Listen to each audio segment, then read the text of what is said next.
Kryptonite Dragon here. Welcome to the PodStation from TrophiesonPSN. I'm joined by my partner in crime, Dante Zero. Hello, sir. Hello. Hello.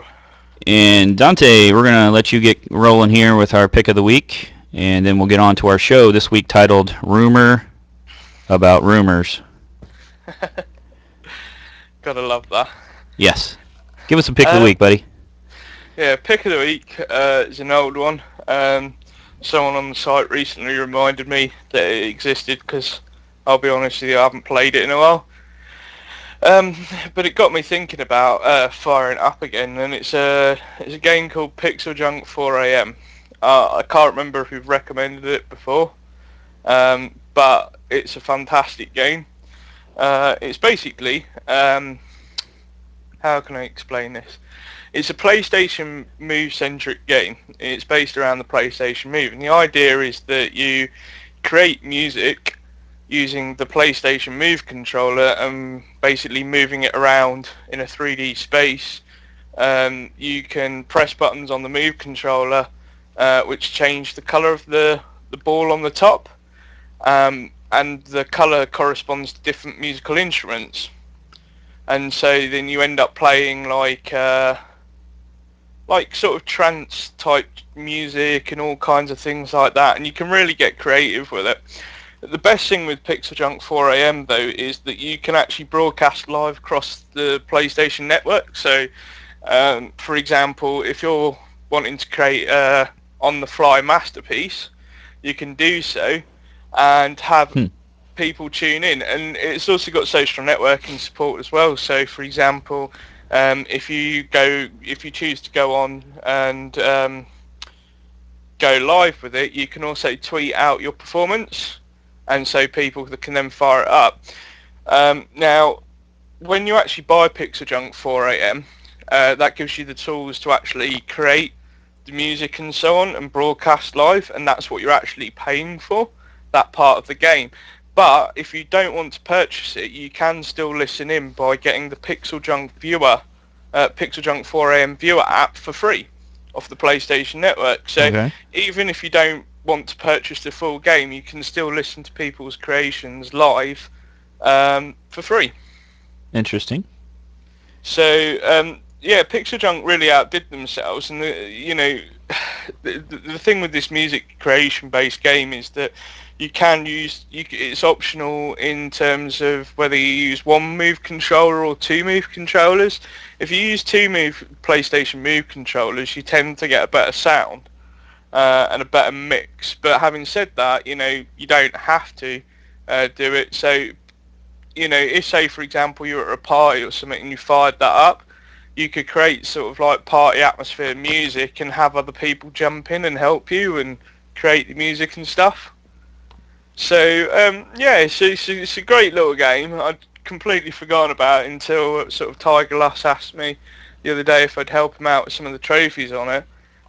But yeah, I'd highly recommend that to people. It's a music creation game with a difference, and certainly one that I haven't seen before PixelJunk 4am came out last year, and I haven't seen anybody explore the same sort of premise or ethos since then. So it's a very unique title, exclusively to PlayStation 3. So yeah, if you haven't already picked it up, go and grab PixelJunk 4am. It's a fantastic game, especially if you've got a PlayStation Move controller, and music lovers will like that kind of game as well. Well, obviously depending on what sort of music you're into, but yeah, you will really get on with that. So it doesn't require the Move controller, but works really well with it. No, it still requires a move control to actually play and create the music, but you wouldn't necessarily need a Move controller if you say just wanted to listen to other people's mixes.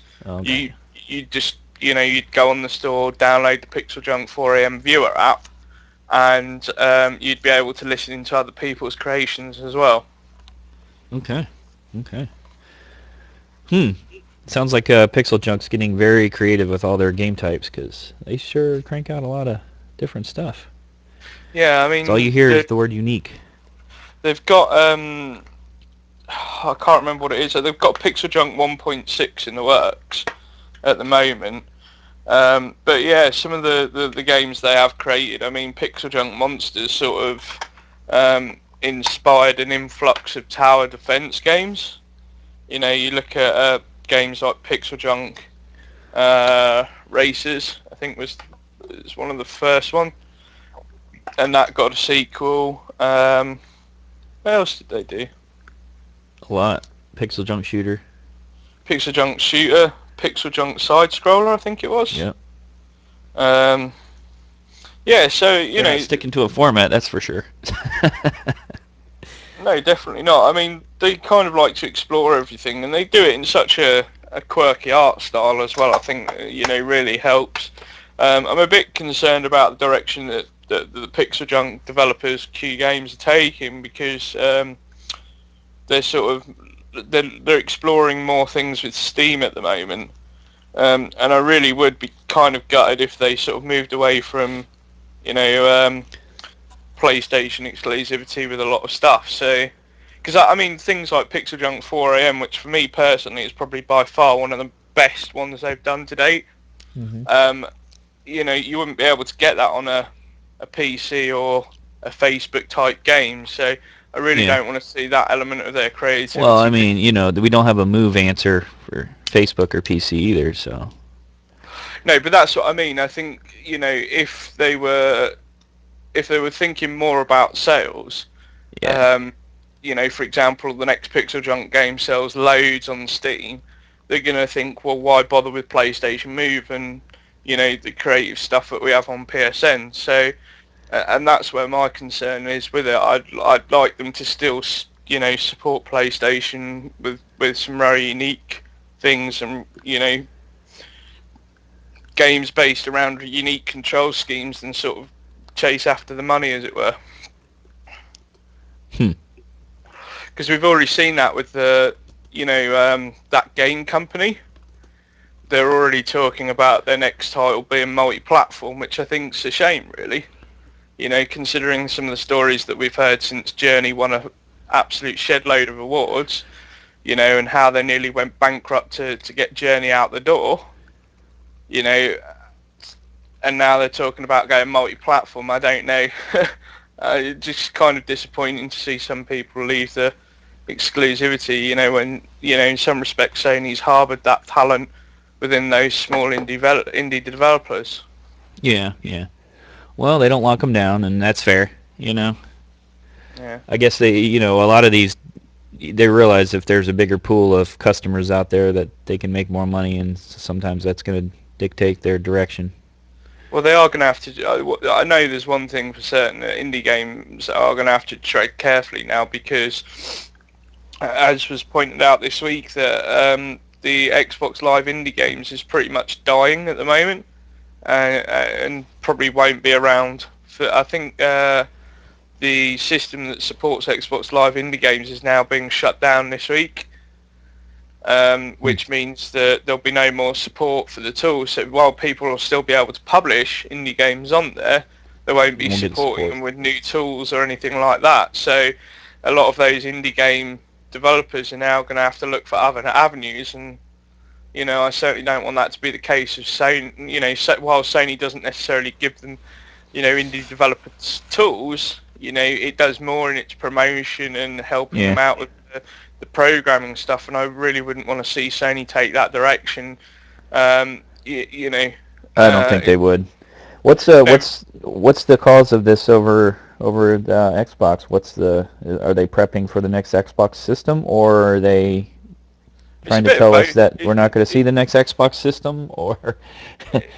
I imagine it's a bit of both, if I'm honest with you. It could be a case of where they are prepping for the next Xbox system, but it's also the fact that, as far as Xbox is, Microsoft's concerned, these titles, a lot of the indie game titles are locked down onto Xbox Live, so you can't really take them anywhere else. And if they're not hitting sales figures, and for say for example, if you're a one-man band and you get 60,000 sales on Xbox Live indie games, from that one-man band's perspective and money-making perspective, you're earning an income.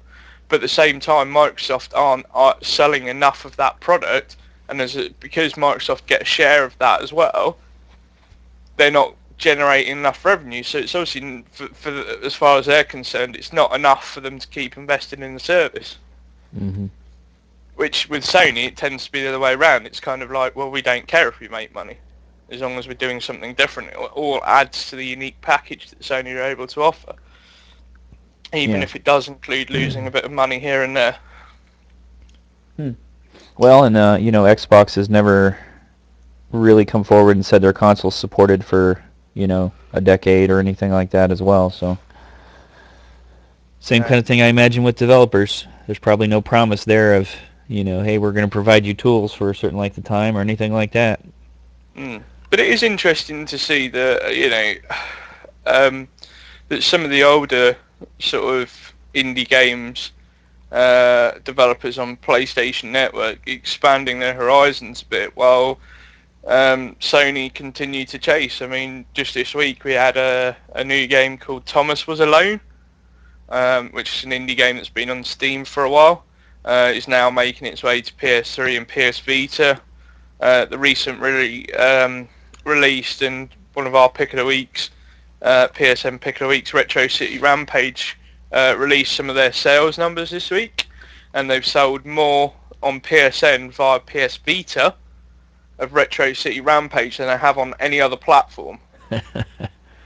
And it's been out on all platforms in more or less the same time. And one of the Steam guys, said to Brian Provocano, I can't pronounce his surname properly, but they tweeted him back and said, what about the month that you gave Retro City Rampage away free for North American PSN Plus members? And he said that doesn't even factor into how well the sales are doing. He's actually taken those numbers out, and he still ended up selling more on PSN and for PS Vita than any other platform. So it's kind of nice to see some of the new guys championing the indie community on PSN as well, and showing that it can be a real success. I mean, for it to sell more than Steam in itself is a huge achievement, because essentially Steam is really the platform to go after in terms of indie digital games.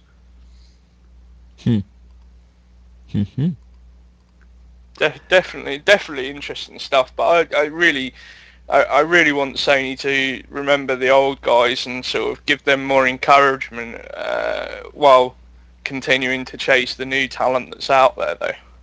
Yeah. I think that's the important thing, and not just forget about the old people just to chase new talent. Yeah, there's a few breakthroughs are going to come here and there. They continue to do that. New game types being dreamt up. You got to love that. Yeah, I'm definitely looking forward to the possibility of an Xbox indie game coming across, which is called Fez. Yeah, hopefully hopefully that'll come across this year. That's kind of the 3D spinning. You kind of change angles and everything on that one, if I remember correctly, right? Yeah. So yeah, I've seen that. That's a pretty cool looking game. I'd be interested to play that. But as I say, it's not just Fez as well. I mean, there are some other interesting games that are coming across as well. So, as I say, hopefully we'll see more and more of that over the course of the year and into obviously PS4 at the end of the year. That'll be interesting to see how they deal with that as well. PS4.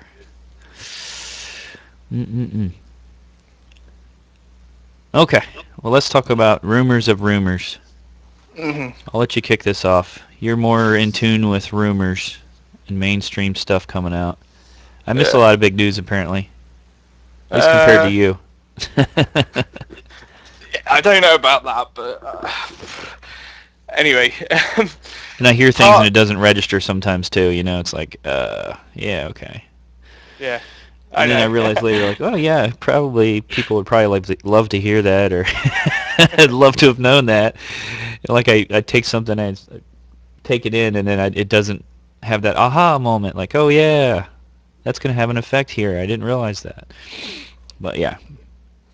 So, like, my thinking behind this, I mean, as we talked just before we came on air that, I had thought about doing an editorial, but then with the danger of doing an editorial, you don't always necessarily get people engaging in a discussion with you about it. But rumours, for me, are the most frustrating things in the industry as it stands at the moment. Um, Part of this was obviously in the lead up to the PS4 announcement. We had a hell of a lot of tons Hell of of storm rumours. of rumors, yes, yeah. And And you still do. I mean, even after you still do.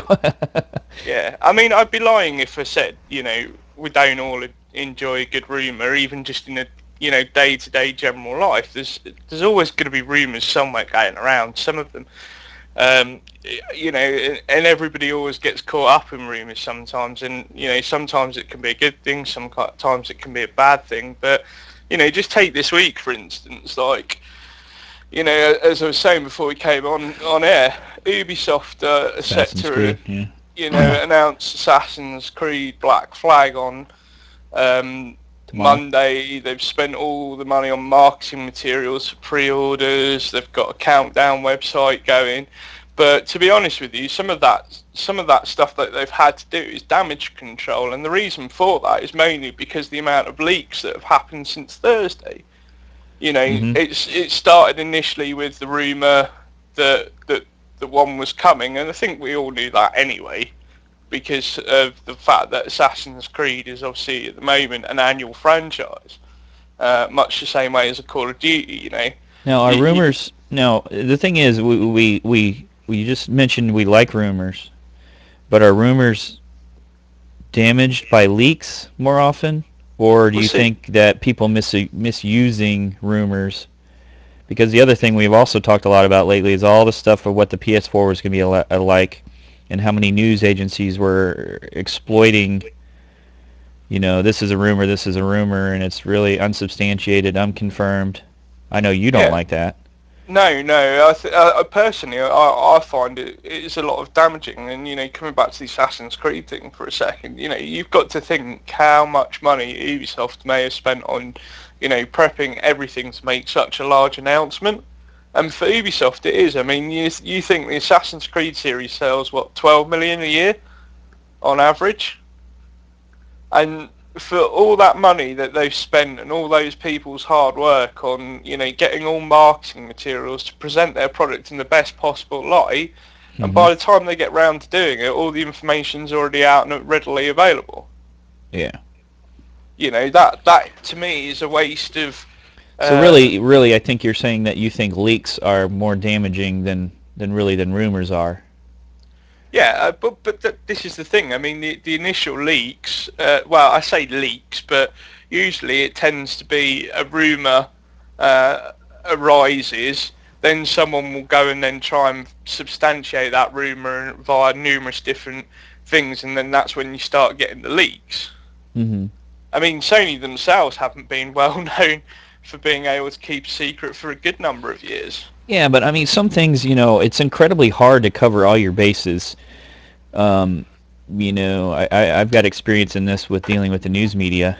I won't get into details, but I'll just say that you can't always control a scene. You can't always control details without spending an incredible amount of attention to it. What I mean, for example, is look back at, like, you're going to build a PS4. And you want somebody that's the top of the line in some kind of technology that you'd want to hybrid into your system. You have to hire them. To hire them, you've got to put out an announcement about what you're looking for, and you got to be specific so that you get the kind of person that you want. And that's an ad that you got to put out. You got to put it out to the world and say, I'm looking for this. And when you put that out there, it's automatically, oh, hey, Sony's looking for a person that can rebuild, a certain kind of chip. And then it instantly makes it into the world of the rumor, where everyone's going to go, aha, look what they're working towards.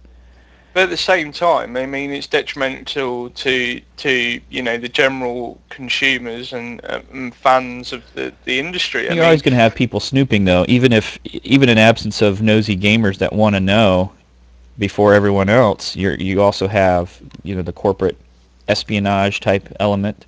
You've got people Yeah. that are looking to improve, their stuff by comparing it to others. Um, you're always going to have some of that. You're always going to have that between companies, between websites, between equipment. It's a natural thing to compare and say, okay, what's coming? What can we do next?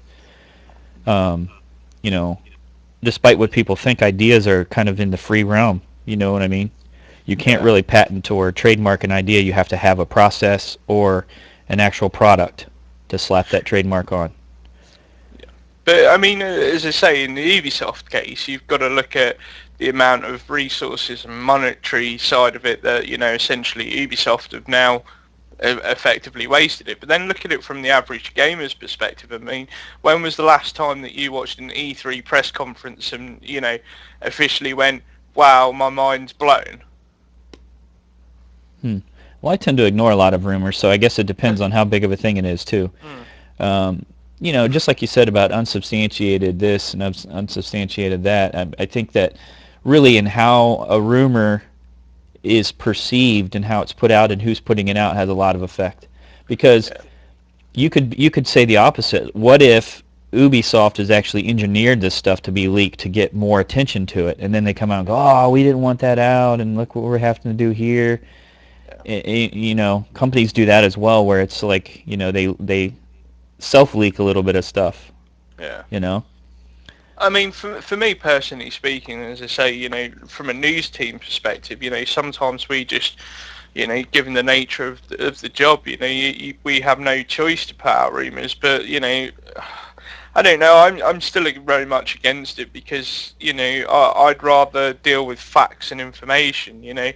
Um, to be able to provide the best possible information and then speculate on that a little bit once a company said all the information they're going to say, because then you get a difference of opinion, um, and different speculation about what it is. But I don't know, with rumours it's a lot harder to engage in dialogue, because then you're just talking about something that may or may not even be true in the first place. Hmm. From a gamer's perspective, I also find that it makes, when you report on rumours and stuff, and in this day and age, it's hard to get away from, because pretty much every gaming website does rumours in some way, shape, or form. Yeah. You can't get away from it. It's so widespread. Well, they would It's they would do ridiculous. justice to say rumor a lot more in their releases and stuff and their news articles. Well, I mean, we saw that with the PlayStation 4 announcement. But prior to that, we had leaks from the Wall Street Journal, and they were saying that they weren't stating that they were providing a rumored, and what was going to be rumored at the announcement. They were calling it fact. Hmm. You and I both had that discussion. We were like, first of all, who would go to the Wall Street Journal for gaming news anyway?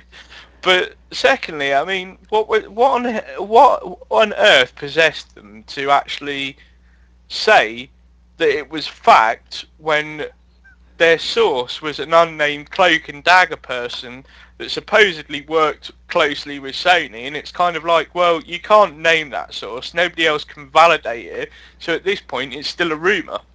And then you also have what we talked about with depending on the news agency, they also have a lot more pull, being who Yeah, they are compared to, you know, or at the other end, if you have some elaborate claim by some little website writer that, they generate like tons of attention, whether it's true or not, no one will ever yeah. know, but they still manage to generate tons of attention for themselves, which is kind of Thing a is, negative draw, can cause people to basically make stuff up just to get attention. and that's the dangerous aspect Yeah. of it, because then you will find, you've got, whether it be, one-man armies on blogs with advertisements, right through to sites like ours, where they're essentially generating revenue through advertisements falsely. Yep. Because and in some respects, advertisers also need to take a stance on this as well, because surely it can't be doing any good for their general online presence if most of their advertisement clicks or whatever are a result of somebody reporting false information. Hmm. Huh. Well, I mean, you've definitely got a good take on it. I think so. I feel comfortable with our news team.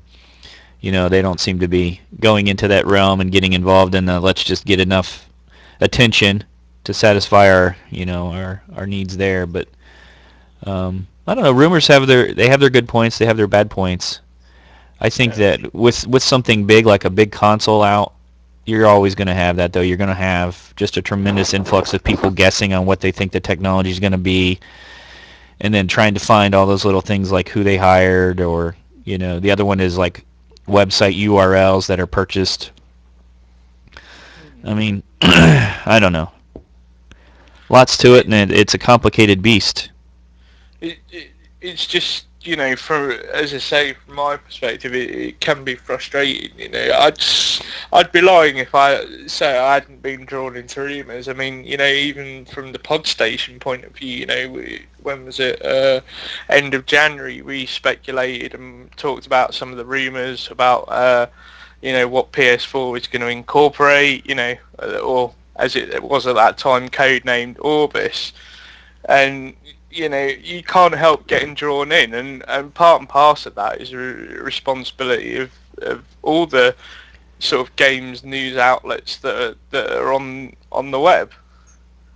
What do you think? Do you think that there's a responsibility for these large companies to have someone on staff that has a position responsibility of eliminating things like this occurring? Yeah, I mean, from what we've seen from companies like Sony, Microsoft, and Nintendo, the response to any rumour is we do not comment on rumours, which, in some respect doesn't help, because all that does is then drive the rumour to be even bigger. It helps build that rumour, and I think, would it kill Sony to say, well, we have nothing to say on this, we're not going to confirm or deny it, but we will have more information for you shortly? But at the same time, that can also backfire. I wouldn't know the exact way to really how you would combat that, really, and stamp it out, because it's so widespread nowadays. It's crazy. Well, if we're assuming like Ubisoft has lost a bunch of money there, trying to keep up with the rumors ruining their party, so to speak. Maybe there's something to be said about that. Maybe it is something that these companies need to start looking at in terms of, like, if there is financial loss there, maybe they could attribute that to lack of attention to it. Because, if you're a big company and you've got a lot of resources, imagine you're a community manager and you want them to tell all, and you set your community manager free. Hey, just light up the world with stories about us and what we've got coming out, and blah blah blah, and then next thing you know, they're tweeting about things that are like, oh, well crap, that's a secret. He shouldn't be talking about that. Then maybe there needs to be more general direction in terms of certain positions and their responsibility to remain quiet. You got an unknown source that's going to a large newspaper. Maybe you investigate that and you find out who that person is, and maybe if they've got some kind of contractual hush hush agreement, maybe that person loses their job. I don't know.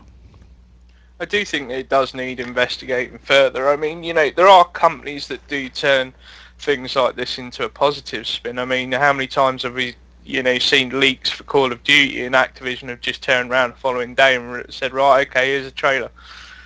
Well, that's why I say I think some companies actually put their own stuff out too. They're sly, they are. It's like anything else. You get attention, and that probably sells some things too. It's like all the rumors about how great the PS4 is. Then you got people that own an Xbox are like, maybe I need to look into that.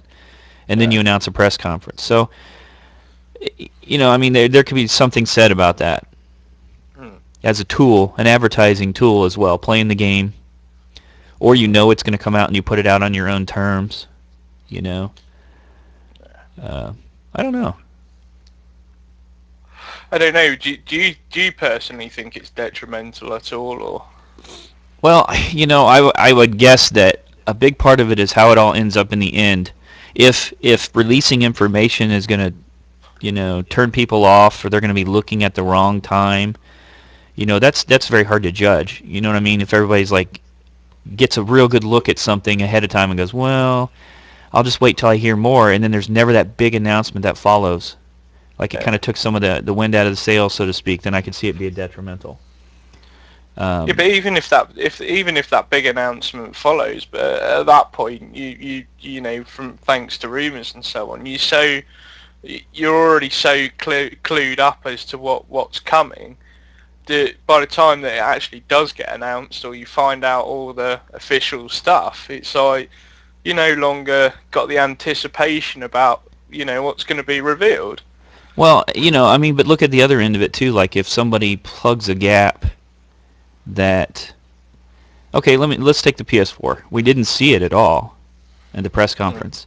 Everybody had it built up in their mind about what it's going to look like. And now what if someone leaked the information on what it looked like, had a picture and said, this is the PS4, I'm the so-and-so person that works with so-and-so that's designing the case for the console, and this is it. And that could seriously, if it's not ready to be released, and that could seriously take some wind out of the sails, because now people are like, well, I really wanted to see what it looked like with this press conference. It didn't happen. Now here's this release. It's not, the excitement's over. And then Sony down the road says, hey, here's our press conference, or here's E3, here's what it's going to look like. And everyone's like, well, we already saw what it's going to look like. So I don't know. I guess a lot of it's timing. A lot of it's probably the overall effect it's going to have on sales and the attention that you're going to get. Because, the whirlwind of rumors and everything like that aside, the most important thing is the numbers, what it costs them to put out the press conference. If someone takes away from that, did they waste money? And then the end-all excitement for the product. Are more people going to buy it, or less people going to buy it? So. See, I think rumours do a lot of damage in that respect, in terms of they take away the excitement. And I think that one other avenue we should explore with this is that, there's also the stupidity that follows rumours as well. I mean, in the days running up to the PS4 announcement conference, there was a leak of the rumoured DualShock 4 pad. And the amount of stupid comments that I could see on numerous different websites about, moving the stick up and moving the D-pad down to effectively make it an Xbox 360 pad, and people having arguments over the stuff like that. And I was just thinking, why is this even happening? And all because essentially a rumour. And in some respects, at least for a couple of weeks, it rather than putting a positive light on it and getting people talking about the product in a positive light, what you actually ended up with is a lot of hostility and a lot of stupid people saying stupid things to each other. Probably a little bit of that fanboyism kind of creeping through there. Yeah, and I find that extremely detrimental to the industry, because to a certain degree, from an industry's perspective, from how far the industry's come along, and yet and how it's supposedly growing up, and yet we have all this going on. Well, you're always going to run into that. Comes back around to, like, you imitate a lot of the things that your competitors are going to do. You have to do that. Picture the Xbox coming out now, and if it didn't have these social media elements, and it doesn't have the graphics stuff and a redesigned controller and all that other stuff, those are automatically going to be very strong negatives. So it's one of those things, like whenever you're comparing stuff, people are going to say, oh, they copied this, or oh, that's similar to the Xbox controller. It's like, whatever, it's a controller, it's a gaming controller. How are they going to be that much different? They're going to have buttons on them, they're going to have triggers on them. It's that fanboyism stuff that comes through a little bit, coupled with companies have to kind of mirror each other with their offerings. They have to. At the same time, rumours are flaming that fanboy war in some respects, and is that something that we actively want going forward? I'm pretty certain that most of the manufacturers don't want, essentially flame wars, as it were, because ever since sort of after PS2, and it's mainly been in this. I'm not going to say that there hasn't ever been flame wars, but given the way that internet and technology has changed, and the way that games media has changed, and the way it's reported, flame wars have become a very, very bad thing. We here all sort of will quite happily say, we prefer PlayStation as our brand of choice, but we also recognise that, other manufacturers do what they do, and fair play to them, good luck to them, and they obviously have something good from their own perspective. It's just not appealing to us, but rumours sort of in some respects as I say, inflate the hostility to the point of where you've got people being extremely hostile to each other, arguing over which system is better. And the truth of the matter is, it doesn't matter which one's better, it's which one you prefer. Yeah, and I don't know why gamers get so hooked up into that. It's like total waste of your energy and your time. But this relates back to the reality of why I'm separating a trophy site from an achievement site. We could have very easily went with the idea of, a console website incorporated PlayStation and Xbox on the same site. But I look at it, all those things you just said. I mean, it's really a waste of energy, and if gamers, even if they own both systems, the reality is it's a very, very small percentage of people that's going to go between both consoles and say I love them equally. That's just not reality. You know what I mean? I know plenty of people that own both consoles. That's not unheard of. But every single one of them, I mean every single one of them down to the last one, is going to have a preference. Their PlayStation's going to sit a lot of time, and they're going to play it every once in a long while, or vice versa. And so I don't know. I mean, that's just the way gamers are, I think. Otherwise, we'd all be jumping around between, PC. I mean, think about the site. Most people own PCs to access the site.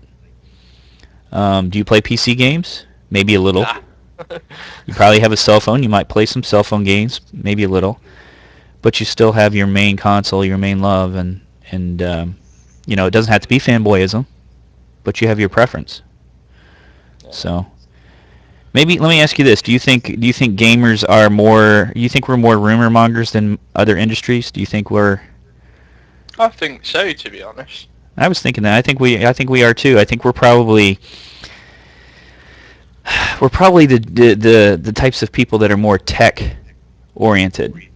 And don't you think tech is more? That's more rumor than. I mean, you don't. Well, I mean, even looking at other, if you look at it in comparison to other industries, I don't think there's any other industry where, rumours of new products and so on are such rife in how they're reported and how people react to them. I mean, even just looking at, as you say, just step outside the gaming industry for a second and look at the more technological side of it, things. I mean, iPhone, maybe. You talk about the rumours of tech gadget magazines and websites will talk about rumours and of things like, as you mentioned, the iPhone there, but it's they're genuinely, you don't have people taking to those rumoured sites and bashing the product straight from the off, or really getting all sort of fanboyish about it. And there's an element of etiquette there, if you see what I mean. And to be honest with you, a majority of the rumours that you find within the tech industry are actually backed up by a lot of fact. Yeah. Because that's the nature of what they do. But in the games industry, a lot of the rumours that you find circulating news outlets and so on are nowhere near backed up by fact. Yeah. Huh. it's very bizarre that it just seems to be something that seems very applicable to mainly the games industry itself. I've frequented, a lot of technology sites for things like mobile phones and PCs and stuff like that. And when say for example, a new Samsung phone comes out, people are warm and responsive and respectful of each other, and they say it's a good news, and they'll respond to it in a positive light, and then they'll say things like, well, it'll be interesting to see how a company like Apple responds to any technological advancements that, say, Samsung make, and so on. But you don't get the air of hostility there is, even with the two rival platforms, as say Android and iOS. The majority of fanboyism, hatred, and as a response to rumours and so on and things that go on there is extremely small minority. I'm not going to say it never happens, but it's extremely small minority, whereas in the games industry it seems to be an overwhelming majority that seem to get sort of caught up in all these things. Yeah. Huh. I don't know. And it's interesting to, I personally, I'd like to see more websites do some more investigating, as you say, behind the people that sort of, instigate this a bit more. Where are the news stories behind the people that are really causing damage to the industry in some respects? Because let's be honest, we're not going to say in any shape or form that we're professionals. We're not qualified professionals, but at the same time, we're, even as ordinary sort of enthusiasts, we can still recognise there's a problem. And so why aren't people, these news outlets going out there to find more information about why this is going in, exploring the effects that it has within this industry, and documenting this a bit more rather than just responding and by posting more rumours of rumours. Is it something that people don't necessarily want to read about, or is it the readership? Do people think that we're too stupid not to understand it? Or, are they seriously just going for, web traffic and carrying on reporting on the rumours? I don't know. I think, with all of this, it's clear that, it's difficult pickle. And I just imagine if you had an in on Sony and they contacted you, that person, and said, hey, there's all this information, and but you got to keep my name out of it, and then you put yourself in that position where it's an unnamed source, because you're going to want to, like, a lot of people are going to want to throw that information out there. They're going to want to be, the first to release that kind of stuff. But at the same time, what's the reasoning behind a lot of these things? Is it attention for yourself? Is it an attempt to ruin someone's party? Is it capitalizing on the advertisement? All those kind of things. And really, from the standpoint of rumors, there's just, like you said, there's so many rumors and stuff flying around. How do you justify your response as a gamer when that's the environment? Yeah. You can't say, well, you're doing wrong because you're answering to this, and it creates that fanboyism where someone says, by all intents and purposes, we've learned that it's going to be like the Xbox controller, and that's what they're shooting for. And yeah, but I mean, you can even apply it to like a daily thing. If you've got a group of friends, surely if you were being hammered with rumours on a daily basis, regardless of what the rumour is about, that's going to be detrimental to that group dynamic of friends. Mm-hmm. And so, in our day-to-day lives, we just tend to either ignore rumours, or, we don't read too much into them, and they... Well, we do, or people throw that disclaimer out there. You'll never believe what I heard.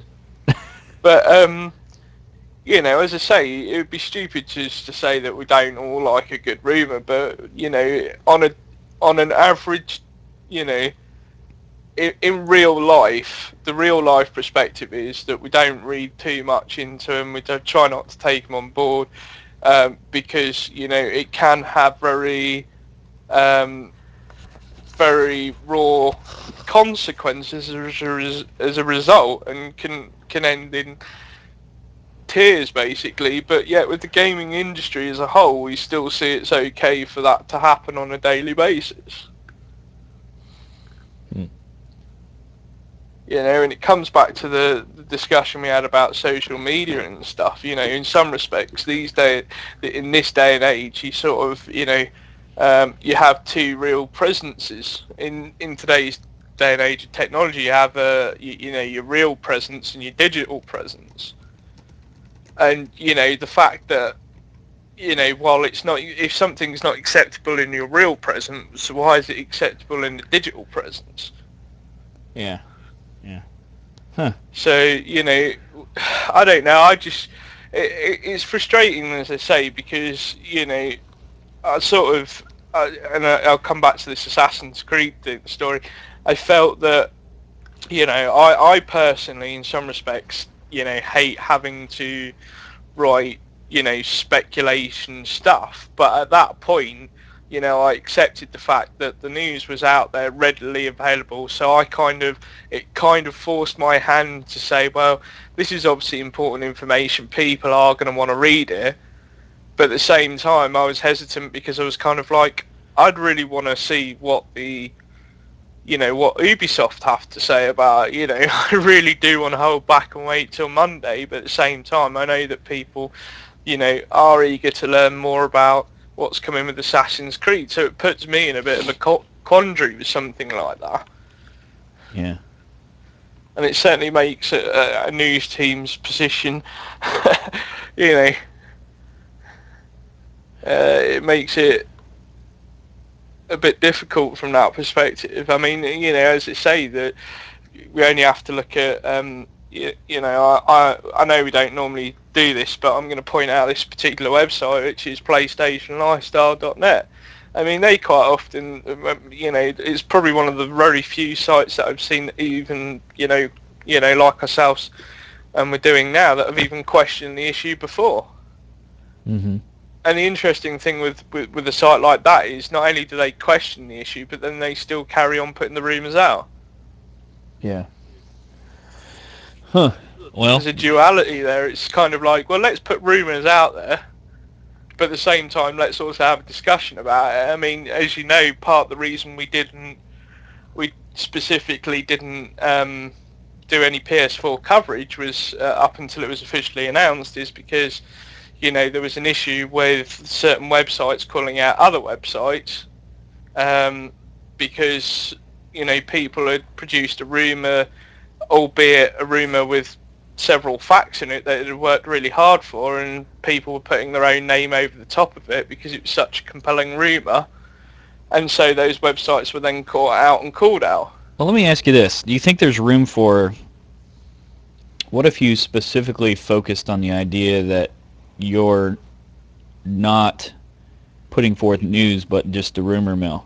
What if you had a series that was just the rumor mill, and it was just things taken from all over, and you clearly put it in that structure and say, hey, these are just what's out there in terms of rumors. In other words, this isn't a factual news thing, but this is something that's entertaining from the standpoint that there are a lot of people out there that want to know this, and you put it in that structure and say, here's kind of a feed of all the latest rumors from around. Do you think something like that is constructive? Do you think that is something that would be more helpful and would put stuff in a clear, because it seems to me the difference is if you're a legitimate news source and you're putting forward rumors, that's no different than, hey, I've got a really great direct source, but I can't tell you who it is. Yeah. And you may believe that person because you know them and you may have that in, but for the rest of the world, those are on the same level. It's a rumor, and the other's an unsubstantiated rumor. Yeah. So maybe that's the way to go, is to take it to that whole new phase and separate it from news and say, this is not news, but this is the rumor mill. Yeah. But then, does that not then contribute more to it? Because, Well, it doesn't, because I think that, there's people that are like us, where we don't want to dive in and believe something, and we want to hear directly from the source, and we want to. It's not news until it's news. Yeah. But then there's also behind the scenes, there's those people like, hey, didn't you hear about such and such coming? Well, I heard the rumor about such and such coming. That's not the same thing. But there's still people that are going to gravitate towards that because they want to hear what they think is advanced news, because a large majority of advanced news is going to be just that. It's going to be actually just rumor, and that's always going to be the case. People aren't going to announce that they're going to make an announcement. Well, I don't know. That's something we seem to see a lot more of these days. Hey, well, I we've mean, got in an terms announcement of to announce announcements. well, in terms of, I mean it in the sense that that's not the norm for most game releases and things. It's not. We're going to announce a new game on Tuesday, and we're announcing the next Assassin's Creed on Tuesday, which they're putting in there. You know what I mean? It's already at the point where it's been named and stuff like that, versus getting details. So I don't know. I mean, I could see some interest in the rumor mill from the standpoint of getting excited about things, but I just think it needs to be in the right context where it's not, Considered a rumor to someone's fib, to someone's exaggeration, to an outright lie, to your friend's cousin's uncle's buddy has a neighbor that, that's just, I guess that's it for me. It's like, I come from a world where there's this thing called hearsay. You have to hear it right from the person's mouth. Otherwise, it's just, you take it on a grain of salt. And I think this is along those same lines. You like to hear about it. It's kind of like that chit-chat in the hair salon with the women about, so-and-so is involved in this or whatever. But until you've actually talked to that person and they tell you, it is just a rumor. Yeah. So what we're saying then, are you a fan of the way the industry deals with them, or no, I'm not. But I think a kind of a rumor mill type thing. Maybe this is something Daryl will have a segment. I don't know. I think if it's structured the right way and people don't go all overboard or go fanboy or. Yeah, I know what you mean. I don't, as I say, for me, even, in some respects, even looking at a rumour mill thing, you'd still have to approach it with an air of caution, because obviously, if and this comes back to social media in some way, and respect, if you create, say, a set piece of, these are just rumours for pure entertainment. For example, the next Call of Duty will be set in space, and have a laugh with it, but then you tweet that out to 1,000 people, those 1,000 people then tweet that out, and then the rumour takes on a life of its own, and so there's still a danger. That's why you make it make it fun. You make it, you clearly make it like, this, we can't believe this, but hey, just to let you know. Yeah. And what you can do is take that to another level too, and make it entertainment based. We've got information on what the next PS4 will look like, and it's only going to come in pink. Or the next Killzone, instead of the hell gas, you'll have bunnies. Killer bunnies. But yeah, no, as I said, I mean, we can't get away from the fact that, as I said at the beginning, we all do like a good rumour. I think we'd be all lying to ourselves if we said we didn't like them. Do you know what I mean? It's just this day and age, especially with the games industry being the beast that it is and continuing to grow, even with numerous studios being shut down, publishers like THQ disappearing, there's always someone to step into those shoes. So these are things that people should really consider. When the next time when your Twitter feed comes up and it says rumored article, should you read it? I don't know. I'd like to see more news outlets posing that question to people. If something comes up on Twitter and it says rumored, should you click on it? Be a bit mindful, because if you do click on it, you could be, adding to potentially something that could essentially be, I don't want to say dangerous because that's over exaggerating it a bit, but certainly detrimental to everybody as a whole. Well, I'll put it this way: if it costs a gaming company or a console company money, it's really costing everybody money. Yeah. It's costing you as a customer money. But Yeah. And all for the sake of potentially may or may not be learning something you don't or do already know. So, Yeah, and the other thing that I like to kind of put out there too is I'm one of those people. I'm more into the tech. You clearly are too, I think. The other thing is don't put so much emphasis on some of these rumors as being so important as they get all this attention, and really just look at some of these things for what they are too, which is sometimes it's little tidbits and they just blow up.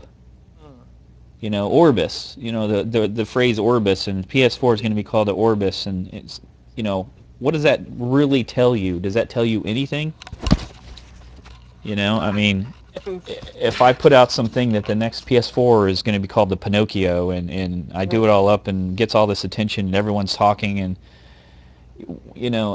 from the outside looking in, you gotta realize it's not really important. You know what I mean? It's not really, it's just like you hear about a game release date, somebody's giving you advanced info about a game or something like that. Those things change all the time anyway. Why take it on this is such an important announcement kind of mentality? And it is also important to remember, with the amount of, as I say, the widespread acceptance that it's okay to publish rumours as news stories. There's a lot of, genuine news stories that display facts and so on about titles that you may not even heard of that get lost in the mess. There may be a fantastic indie title that's been announced, priced, give you some idea of when it's coming. Yeah, it might be at the bottom of somebody's news feed because there's about 30 odd news stories related to rumours above it. Yeah. And you end up missing out on potentially something that's great. You only have to look at, one of the things that I did at the beginning of the year, which was, I produced an article which showcased the majority of the games of 2013, and there was a hell of a lot of titles in there that nobody had even heard of. Things like The Binding of Isaacs and stuff like that. And the reason they probably hadn't heard of them is because it got snowed under a bunch of other news stories. In some respects, it's one of the reasons that, we started the original weekly news update.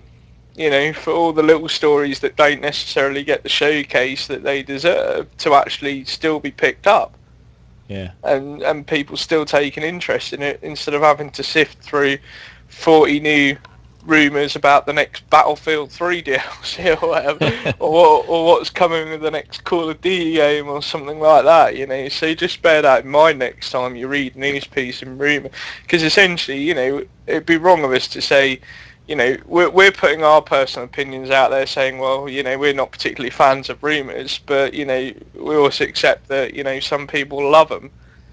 So, but, I just want to challenge people to think about, the consequences of what it could be, what it could mean as a whole, if you do next time you read a rumoured news story. Just bear those things in mind. Indeed. Well, I'm gonna mention to Daryl that he may want to have some fun with that. Create a little rumor mill segment. What do you think?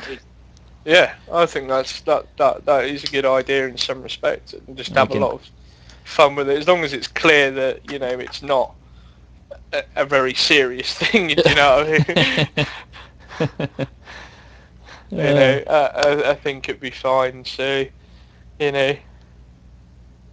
Cool. that'd be cool. Like Call of Duty Transformers Hybrid coming, or something daft like that. Indeed. The next Grand Theft Auto will contain DLC from Saints Row. Yeah, you can play. just to keep GTA man happy and confused. You can play as Bellic, and he underwent a transgender operation.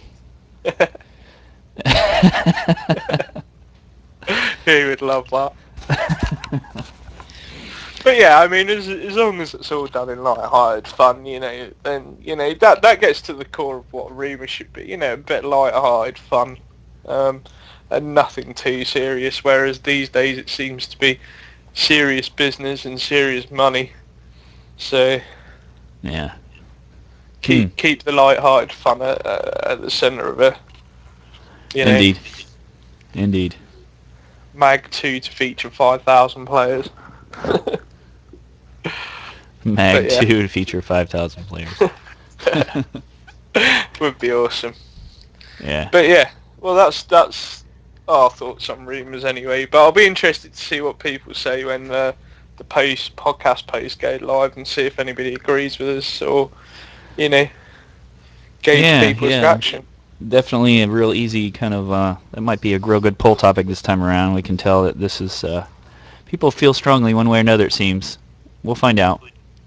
See if we're in the minority or what. Yeah, so. And it's not just us randomly spouting. All right, sir. That's pretty much it for this this week. We're keeping a short podcast today, and that was my call. I apologize. I've got a lot going on in personal life lately. I am around. Just been real busy, so I'll just apologize in advance to the staff and everything for that. I'm kind of here and there, but look forward to hearing everyone's opinions. And anything else, Dante? In closing? Not really, other than thank you to everyone that donated. We did make half our target. Yep. That's going to have to carry forward into this next month, unfortunately. But we'll keep striving at it till we hit that goal. And we've got some fun activities planned. To echo what you just said. To apologise, I've not been around much due to a lot of busy stuff this week. But hopefully, after Monday, we can go full force on some of the fun activities we have planned to try and generate and raise some revenue for this month. So yeah, I definitely will be detailing more of that this week. So, and apologies for not detailing it last week as promised. You're gonna balance a peanut on your nose for 24 hours while also gaming. Is that right? Yeah, something along those lines. Yeah. Well, maybe not that. Well, I was going to say, it's just as well I don't have a peanut allergy, because that'd be quite fun. All right, sir. Thank you for your time today, and thank you everyone for joining us. And we wish you a very good day, and we will see you next Sunday for the PodStation from Trophies on PSN. Till then, farewell.